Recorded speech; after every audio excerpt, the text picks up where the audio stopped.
Assalamualaikum warahmatullahi wabarakatuh. Perkenalkan, nama saya Roro Vika Nursafitri. NIM saya 30401800-304 dari kelas MC7D. Tugas kewirausahaan, kepemimpinan dan dakwah. Bapak dosen Muhammad Faisal Zuljamrudi. Saya di sini akan mereview sebuah jurnal dengan judul Pengaruh Model Komunikasi Wirausaha, Pembelajaran Wirausaha, dan Sikap Kewirausahaan terhadap Kinerja Usaha Kecil. Dari Jurnal Ilmu Pendidikan, volume dan halaman jilid 17 nomor 2, Juni 2010, halaman 121 sampai 129. Tahun 2010. Penulis Muhammad Rokib. Reviewer Roro Vika Nursafitri dengan NIM 30401800-304.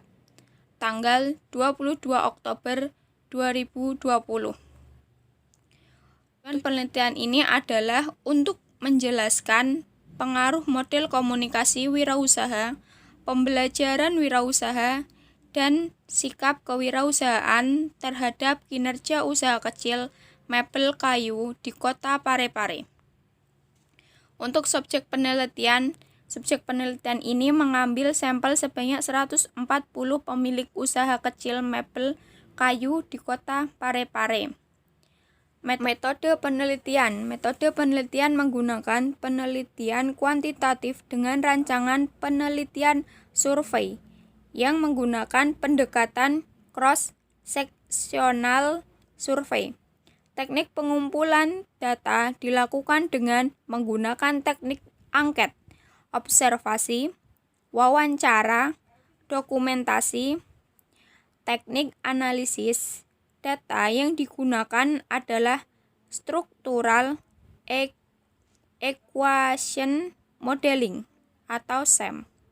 Untuk hasil penelitian, hasil analisis deskriptif terhadap model kewirausahaan menunjukkan bahwa tingkat efektivitas model komunikasi wirausaha berada dalam kategori cukup tinggi, yaitu 65,69%.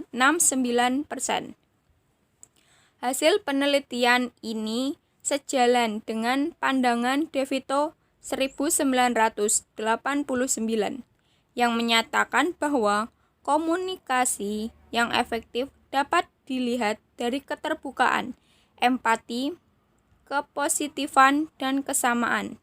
Effendi 1986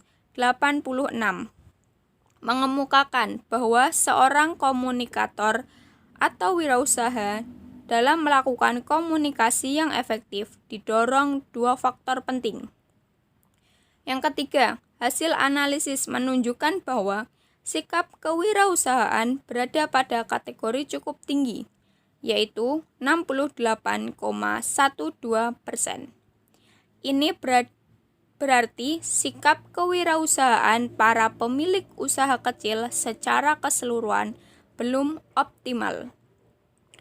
Hasil yang terakhir, hasil analisis, menunjukkan bahwa kinerja usaha kecil tergolong cukup tinggi dengan 66,84%.